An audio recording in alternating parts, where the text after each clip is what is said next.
Welcome to Brooker Bonsai, and today we're going to be doing some repotting on my Chinese elm forest planting.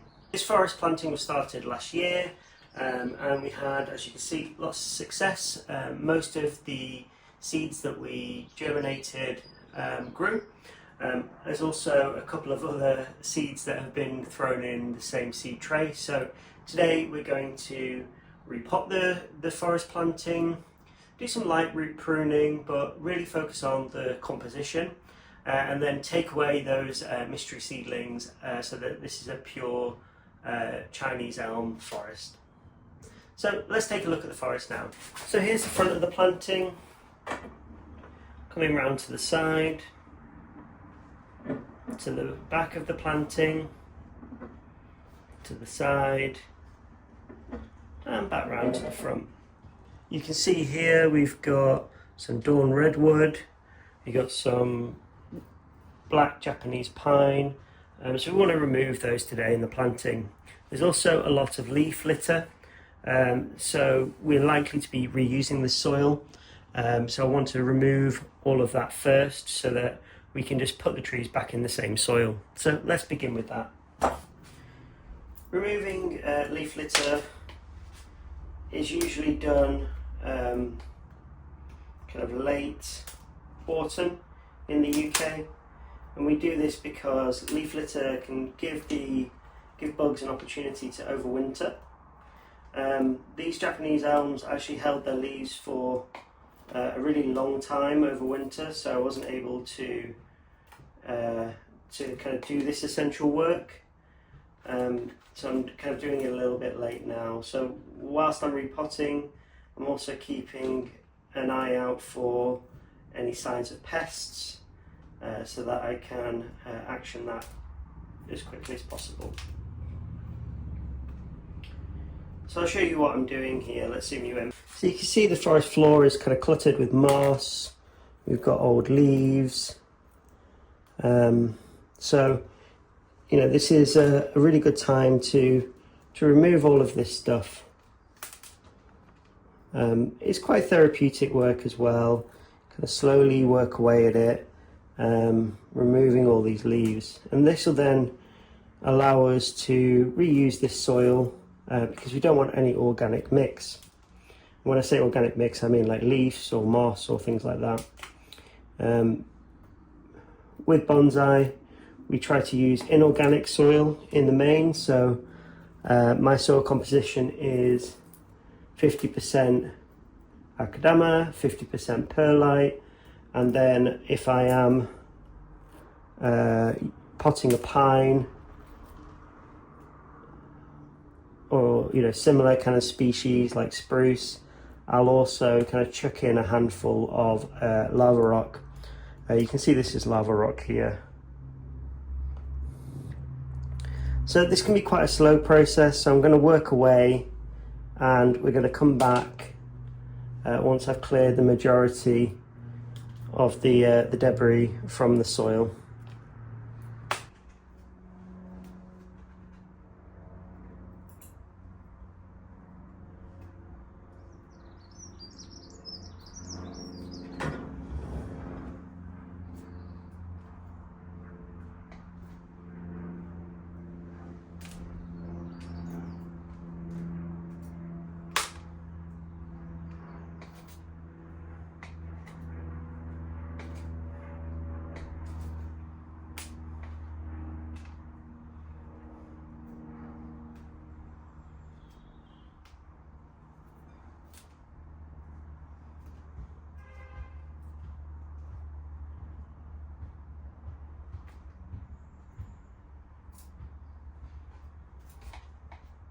So now that we've got the soil prepared, it's time to come in and remove the trees from the pot. So what we're going to do is we're going to remove the soil and then begin sorting them into sizes based on their trunk thickness. So I'm just going to kind of lift the trees up and out of the pot.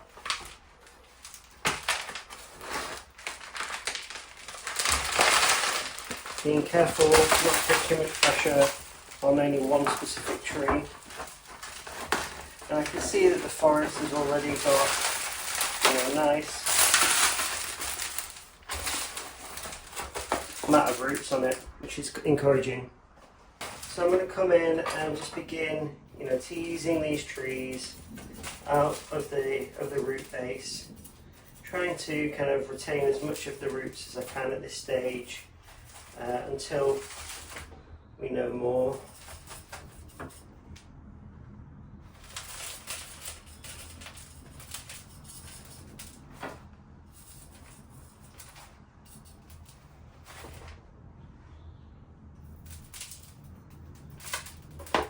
There's our first dawn redwood seedling out.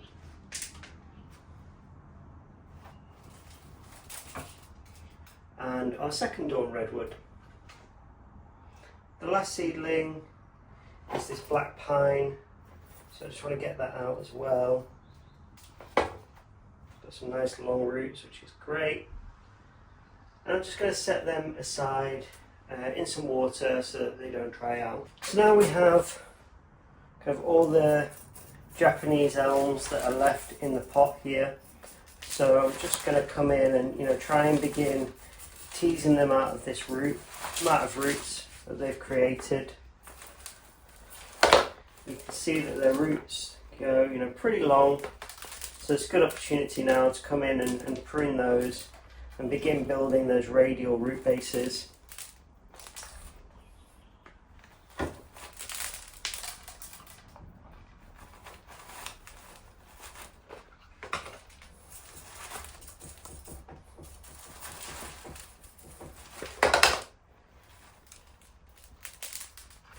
So just continuing to tease out these roots and trying to untangle everything and just setting it to one side for now.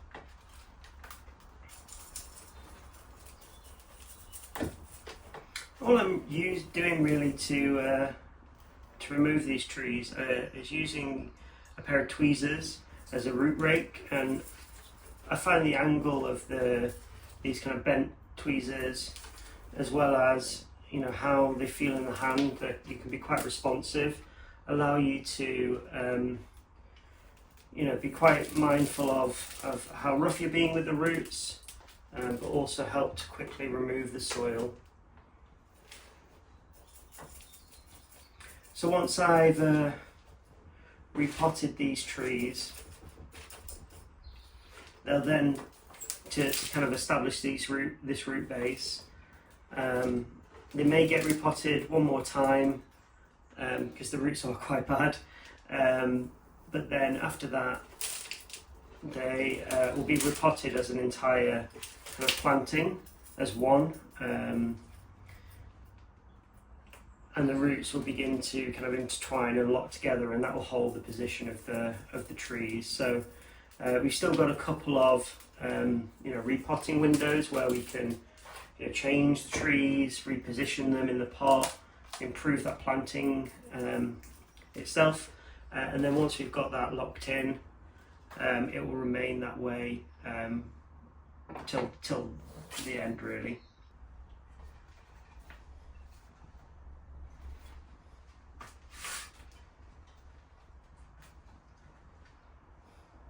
So you can see here I've arranged the trees from kind of the smallest or the thinnest all the way up to the thickest trunk. I haven't arranged them actually based on height, because the reality is at some point we'll be pruning them down. So what you find is the more vigorous trees, like this one here, ends up getting a thicker trunk over time. So we want to position these kind of bigger trees at the front of the planting, and then these kind of smaller trees towards the back. So I'm just going to plant the trees back in the same soil that they came out of. You can see here it's a really nice kind of crumbly soil. It's probably, I'd say, 30 to 40% perlite, and the rest is akadama with a bit of lava rock kind of thrown in there. So first I'm just going to come in and lay a base layer of soil across the bottom of the planting.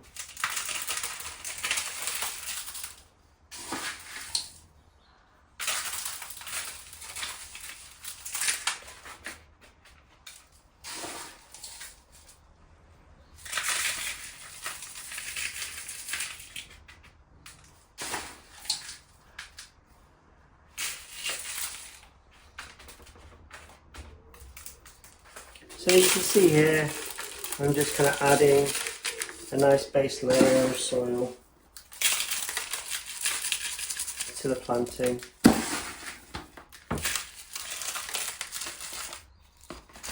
We don't want the trees to be resting on the bottom of the pot because we need some soil for the roots to grow down into.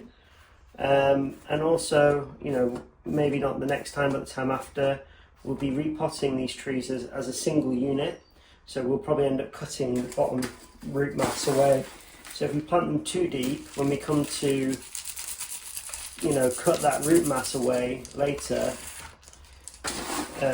we run the risk of cutting the entire roots off. So we want to make sure that we create an opportunity for the roots to kind of grow down, so that we get a nice sloping radial root base.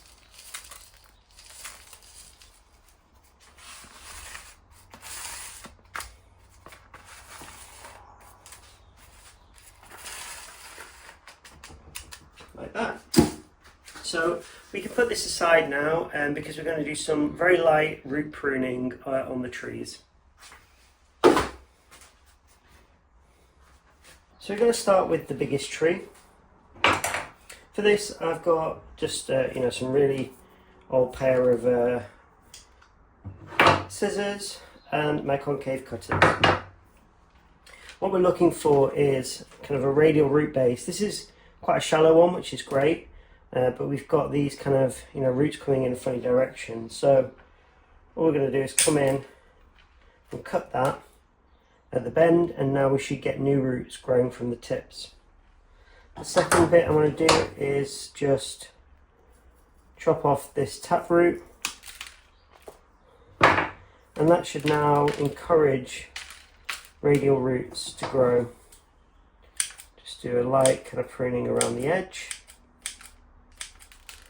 and that tree is now ready for repotting. So I'm going to set it aside and do the others.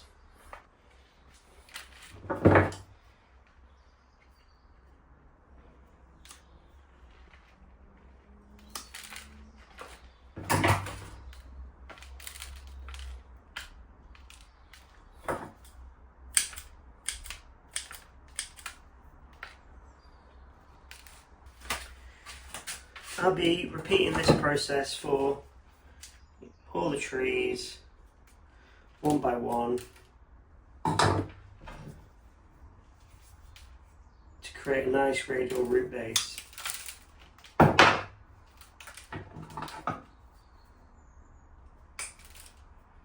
Some roots are much wilder than others, so yeah, as long as we keep, you know, a lot of fine fibrous roots, the tree should be healthy.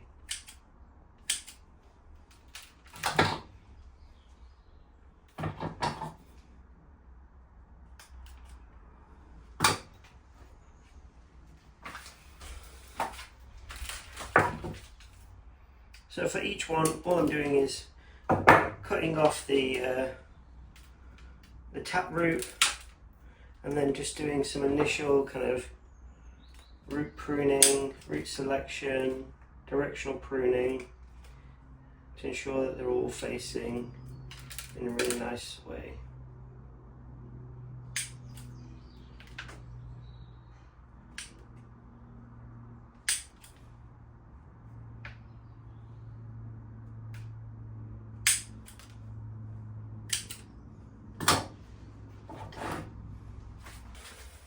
So you can see this one here has got a really long taproot, so we could just come in from that back.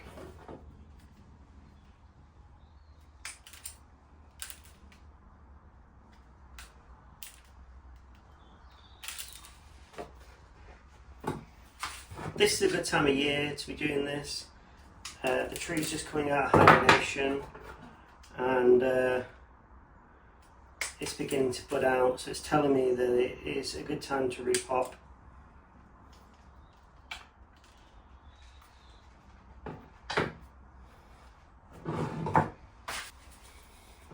Chinese elms respond quite well to root pruning, so I can be a bit firmer or a bit more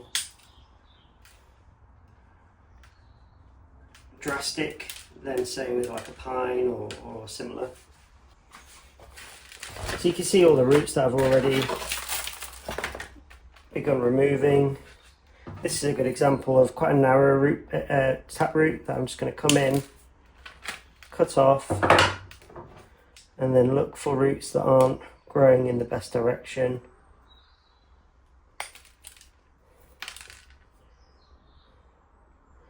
And just pruning them back.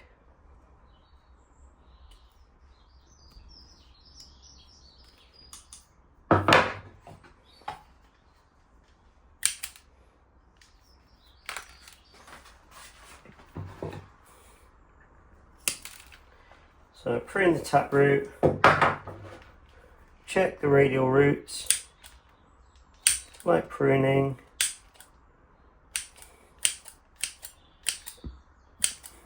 and it's ready to go.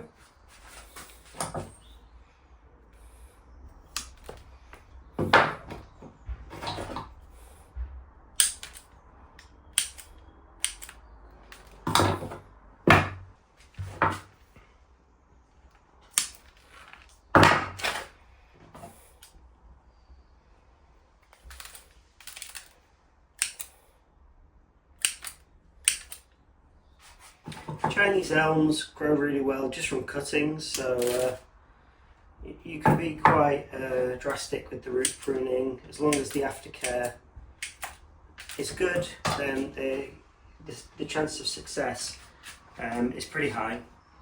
So I've just got 3 more now to do.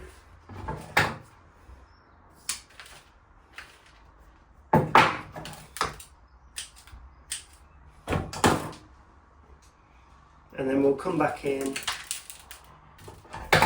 and just check all the trunk sizes are right, now that we've got kind of the roots out of the way.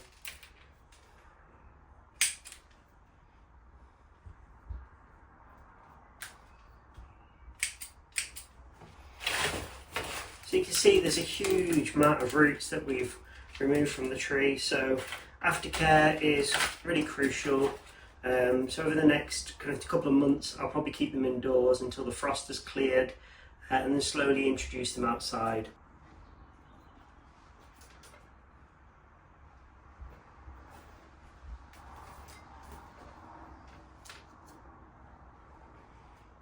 So here's a close-up now of the trees after they've been root pruned and resized. It's time to begin positioning our trees. We're going to start by picking the 2 biggest trees and positioning them first.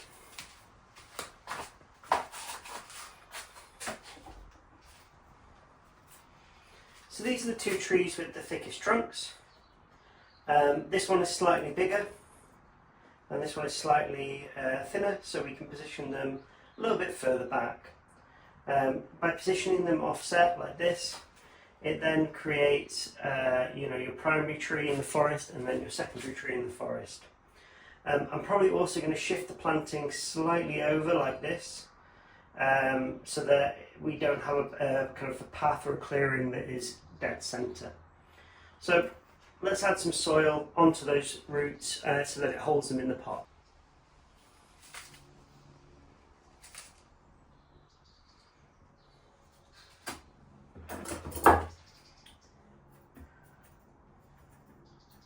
Want to make sure that kind of each tree is vertical. In a forest, you tend to get trees that are kind of dead straight because they grow rapidly for the light.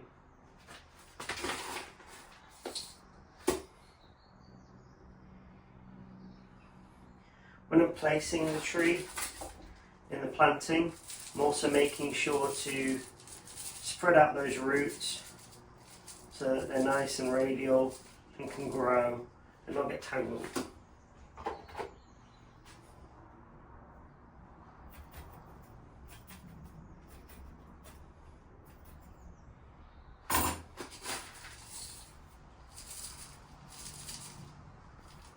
There's those two first main trees now positioned. You can see they're slightly off centre, so we've got a nice kind of narrow gap here. And then we just continue to place the trees. We want them really nice and tightly packed so that we've got that kind of forest feeling.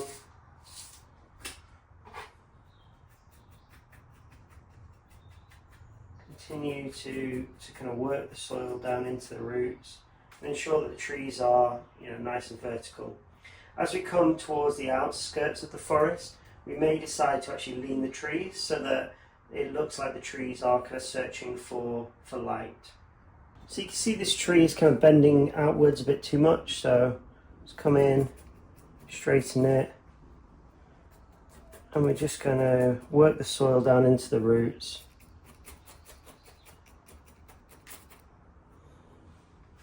Like that.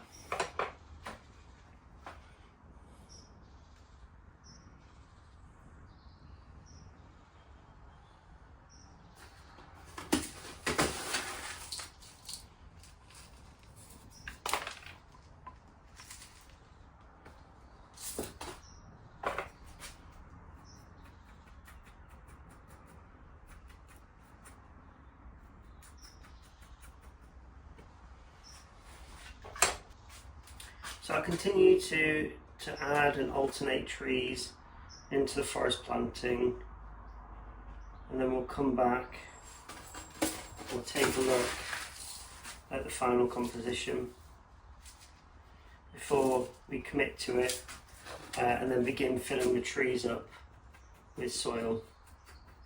What I'm also doing, in addition to making sure that the trees are nice and vertical, is that looking at it from the front, that the trees aren't spaced kind of evenly apart, and also that they don't block each other. So we want those gaps between the trees from the front to vary ever so slightly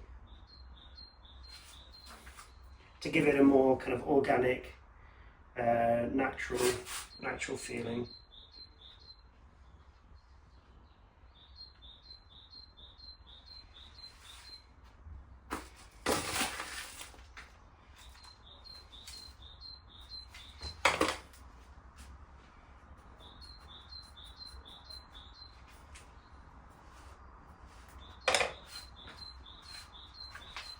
And as we're getting further to the outside of the planting and to the back, the trees are getting progressively smaller and progressively closer together.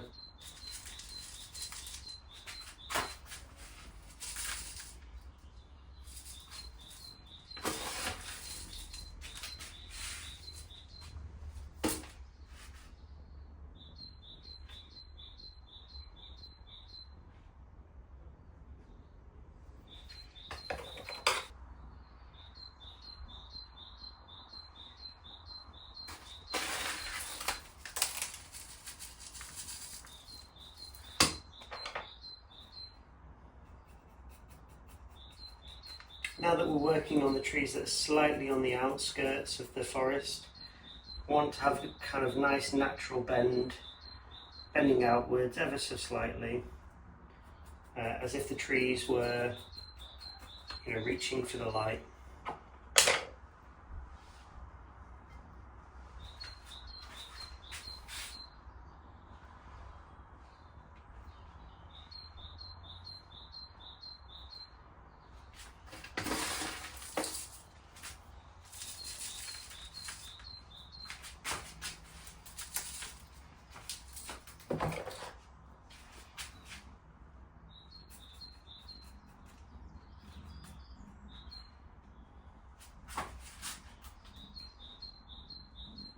You've kind of got a nice kind of clearing or path into the forest here.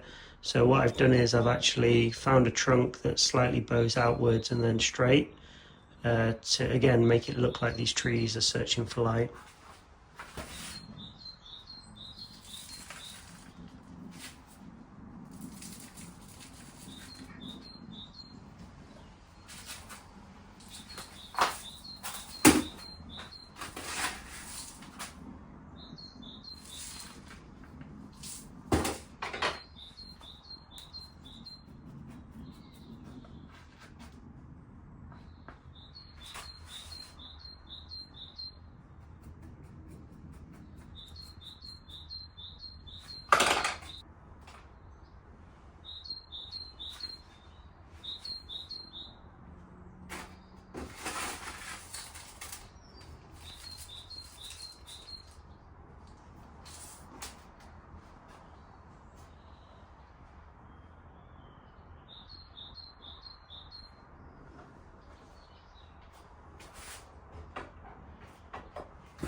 So here's my planting. What I'm doing is taking a final look at it. This main tree, because it comes up and splits, it really kind of offsets the forest in a way I'm not quite keen on. So what I'm going to do is rotate it so that split now appears to be a single trunk. So that's the planting finished now. What I want to do is come in and just work the soil down into the roots.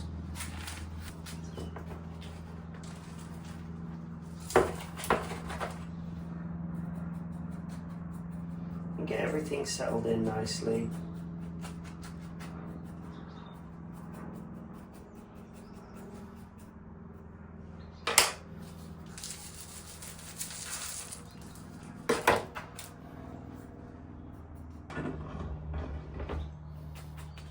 You'll see on the side view here, the trees at the back are kind of falling outwards, and the trees at the front are kind of slightly tilting forwards.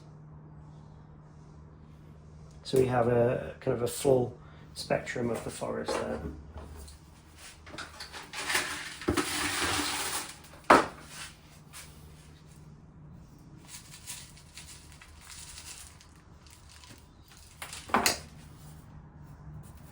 So I'm just continuing to tease the soil down into the roots without obsessing the planting angles of the trees too much.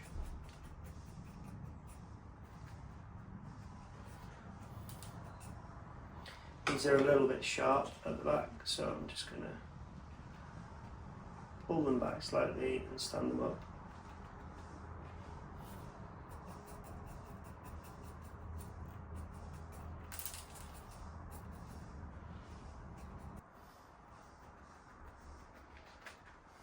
Final steps, I'm just going to press some of this moss down into the soil, and that will help with moisture levels, and it will re-inoculate the soil with moss. It will help, prevent the soil from drying out too quickly, and the moss this time of year will grow super quick. So I expect in a couple of months' time we should see this kind of surface be pretty pretty full of moss. If I give it a good watering regularly. This moss has just come from, you know, some of the other trees that I've repotted. When I've given something a really hard repot, like I have this forest, I'm inclined to, you know, put the moss back on, just as that extra layer of protection. Whereas with a lot of trees this time of year, I'm actually removing the moss so that it can be easier to see and get in and water it. So that's the forest now, repotted and ready for its recovery. What I'll do is keep this indoors over the next couple of months, just as these roots establish, and then slowly begin introducing it outdoors. So let's take a 360 view look at the tree now. So here's the front of the tree, coming around to the side, to the back of the planting, to the side, and back down to the front. So if you've made it this far in the video, thank you for watching. Don't forget to give us a like and let us know your thoughts in the comments below. If you're new to the channel, there's a little subscribe button in the corner of the screen. I'm going to put this outside and give it a really good watering. I'll show you that process as well. So thanks for watching along and look forward to seeing you in the next one.